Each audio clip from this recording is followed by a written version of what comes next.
बिस्मिल्लाहिर्रहमानिर्रहीम। बातें मीडिया की का आज 90 नंबर का प्रोग्राम है। जैसे कि पिछले प्रोग्राम में जिक्र किया था कि हम खुतूत नवीसी पर बात कर रहे थे और हुजूर नबी करीम सल्लल्लाहु अलैहि वसल्लम ने अपने दौरे मुबारक में जो खुतूत लिखे थे उनके हवाले से बात हो रही थी। आज के प्रोग्राम में हम जिक्र करेंगे शाह हबशा नजाशी के नाम हुजूर सल्लल्लाहु अलैहि वसल्लम के ख़त का। ये आप सब हज़रात को मालूम होगा कि कुछ महाजरीन हिजरत करके कुरैश के मज़ालिम से तंग आकर हबशा चले गए थे। हबशा करीब तरीन मुल्क है और वहाँ नजाशी ने उनको न सिर्फ रुकने की इजाज़त दी थी बल्कि उनको तमाम सहूलियात भी फराहम कर। कहा जाता है कि शाह हबशा इस्लाम की दावत से पहले ही मुतासिर था और उन महाजरीन के किरदार को देखकर, उनका रहन सहन देख के, उनका अखलाक देखकर और ज़्यादा इस्लाम के करीब आ गया था। ऐसी सूरत में हुजूर सल्लल्लाहु अलैहि वसल्लम ने एक कासिद के हाथ अपना एक ख़त उसकी तरफ भेजा और ये कहते हैं 4 खतूत में से ये पहला ख़त था। शायद 7 हिजरी का ज़माना था और उमर बिन उमैया ज़मरी एक सहाबी थे, वो ये ख़त लेकर गए थे, ये नामा मुबारक लेकर गए थे। उसको शाह नजाशी को हुजूर के सच्चा होने पर, सच्चा रसूल होने पर पहले से यकीन था। हुजूर ने जब ये ख़त भेजा है तो उस वक्त उमर बिन उमैया ने वहाँ एक ज़बरदस्त तकरीर भी की और उस तकरीर में ये बताया कि हुजूर सल्लल्लाहु अलैहि वसल्लम की दावत क्या है और उन्होंने तुम्हें यानी शाह हबशा को ये ख़त क्यों भेजा है। इस लंबी चौड़ी तकरीर के जवाब में शाह नजाशी ने बहुत ही अच्छे जज्बात और ख़यालात का इज़हार किया। उसके बाद उमर बिन उमैया ने हुजूर का ख़त उसको पढ़कर सुनाया और उसने ख़ुद फिर ये ख़त पढ़ा। इस ख़त में हुजूर सल्लल्लाहु अलैहि वसल्लम ने लिखा कि बिस्मिल्लाहिर्रहमानिर्रहीम, मोहम्मद रसूलुल्लाह की तरफ से नजाशी असहम बादशाह हब्श के नाम। यानी जैसा मैंने पिछले प्रोग्राम में बताया था कि हुजूर ने अपने खतूत में पहले भेजने वाले का यानी अपना नाम मुबारक लिखा और मकतूब इलैह का नाम उसके बाद में, जबकि उस ज़माने का रिवाज ये था कि जिसके नाम ख़त भेजा जाता था उसके नाम पहले अलक़ाब व आदाब के साथ लिखा जाता था। हुजूर के ख़त का आगाज़ इस तरह हुआ कि तुम सलामत रहो, खुदा की तारीफ़ और हम तुम्हें लिखता हूँ जिसके सिवा कोई माबूद नहीं, जो बादशाह मुक़द्दस सलामती वाला, अमान दहिंदा और सलामत रखने वाला है। हुजूर ने आगे लिखा कि मैं इकरार करता हूँ कि मरियम के बेटे ईसा रूहुल्लाह और कलिमतुल्लाह हैं, जिनको पाक मरियम बुतूल की तरफ डाला गया जो बुराई से महफूज थी। अल्लाह ने उनको यानी हज़रत ईसा को अपनी रूह और फूंक से इस तरह पैदा किया जिस तरह उसने आदम को अपने हाथ से पैदा किया था। हुजूर ने आगे लिखा, मैं तुमको उस खुदाए वाहदहू ला शरीक की तरफ दावत देता हूँ, तुम मेरी इत्तबा करो क्योंकि मैं अल्लाह का रसूल हूँ। मैं तुमको और तुम्हारे लश्करों को खुदाए अज़्ज़वजल की तरफ बुलाता हूँ। मैंने अल्लाह का पैगाम खुलूस के साथ पहुँचा देने में तुम्हारी खैर ख्वाही की है। मेरी हमदर्दाना नसीहत को कबूल करना तुम्हारा काम है। मैं तुम्हारी रियाया को भी यही दावत देता हूँ, उस पर सलामती जो राह रात पर चले। ये था हुजूर नबी करीम सल्लल्लाहु अलैहि वसल्लम का ख़त।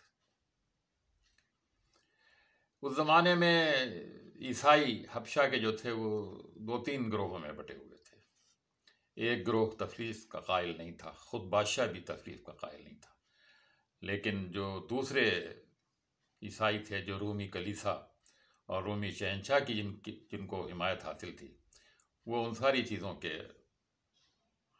से ख्यालात रखते थे जो आम तौर पर बिगड़ कर ईसाइयत में राइज हो गए थे।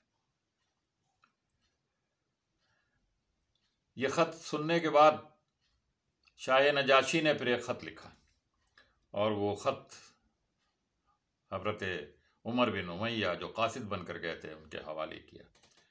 वो लिखता है, मैं गवाही देता हूँ कि खुदा के सिवा कोई माबूद नहीं और मोहम्मद उसके बंदे और रसूल हैं। नीज़ गवाही देता हूँ कि ईसा इब्न मरियम अलैहिस्सलाम खुदा के बंदे हैं और उनकी रूह वो कलमा है कि जिसको खुदा ने मरियम अलैहिस्सलाम पर इल्का किया। ये पर्चा उसने अपनी पोस्तीन के नीचे सीने के पास छुपा लिया। फिर उसने दरबार आम में अहले हबशा के तमाम कबाइल के नुमाइंदों को जमा किया और उनसे पूछा कि तुम्हारा मेरे बारे में क्या ख्याल है, कि मैं तुम्हारी हुकूमत की लायक हूँ या नहीं हूँ।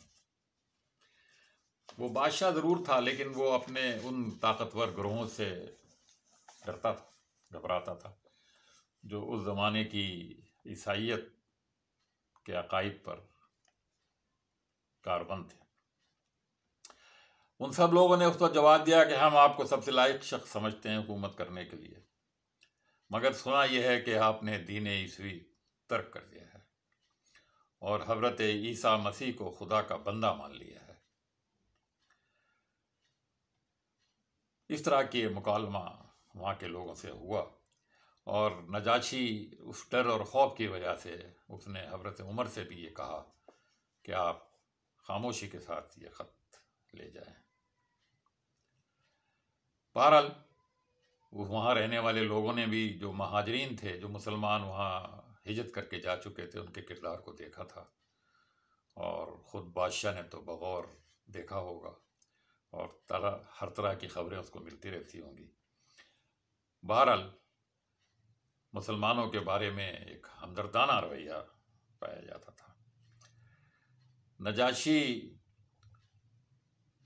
के ख़त की जो नकल महफूज है उसमें लिखा है कि मोहम्मद रसूलुल्लाह के नाम नजाशी असहम बिन अबजर की तरफ से, अल्लाह के रसूल, आप पर अल्लाह की तरफ से सलामती हो और अल्लाह की बरकतें और रहमतें हों, उस अल्लाह की तरफ से जिसके सिवा कोई माबूद नहीं और जिसने मुझे इस्लाम की हिदायत दी।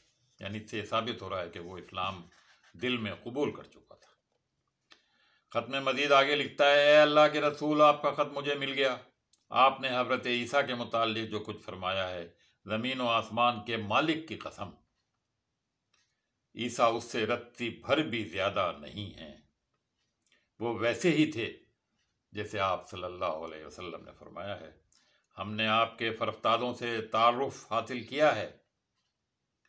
आपके चचाजाद भाई और उनके साथियों को हमने मेहमानदारी, यह हज़रत जाफ़र की तरफ इशारा है जो उस वक्त वहाँ पहुँच चुके थे, जा चुके थे, हज़रत पहली महाजरीन में। नजाशी ने आगे लिखा कि मैं इक़रार करता हूँ कि आप अल्लाह के सच्चे और तस्दीक याब रसूल हैं। मैंने आपके चचाजाद भाई और उनके साथियों के वास्ते से आपसे बैत कर ली है और उनके हाथ पर अल्लाह रब्बुल आलमीन के सामने सर इताअत खम किया है, यानी मैं मुसलमान हो गया हूँ।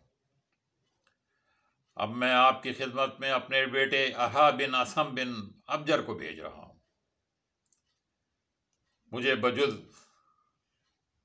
अपने किसी और पर, यहाँ उसने अपनी उस कमज़ोरी का इज़हार किया है कि मैं अलान ये बात नहीं कर सकता, मुझे किसी और पर इख्तियार नहीं है, मेरी हुकूमत इतनी मजबूत नहीं।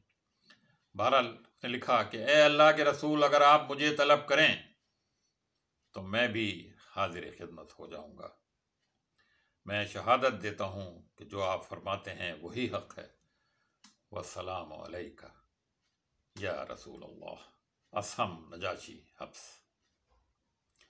इस ख़त में नजाशी ने रिसालत व हिदायत पर ईमान लाने का इकरार कर दिया है, मगर साथ ही ये वजाहत कर दी है कि इस्लाम के मामले में वो सिवाय अपनी जान के किसी और पर कोई इख्तियार नहीं रखता। कहा यह जाता है कि नजाशी पहले ही दिल में इस्लाम का कायल हो चुका था। उसके दरबार में मुसलमानों के नुमाइंदा हज़रत जाफ़र तैयार ने कुरैश के वफ़द के तर्जुमान उम्र बिन आस, जो उस वक्त तक मुसलमान नहीं हुए थे, उनके इस्तिग़ासा के जवाब में जो तकरीर की थी, जो मौसर तकरीर की थी, और उसके बाद रसूलुल्लाह का मकतूब नजाशी की खिदमत में पेश किया था, जो दूसरा ख़त है। इंशाअल्लाह उस पर फिर किसी अगले प्रोग्राम में बात करेंगे। अब अनवर सईद को इजाज़त दीजिए। अल्लाह हाफ़िज़।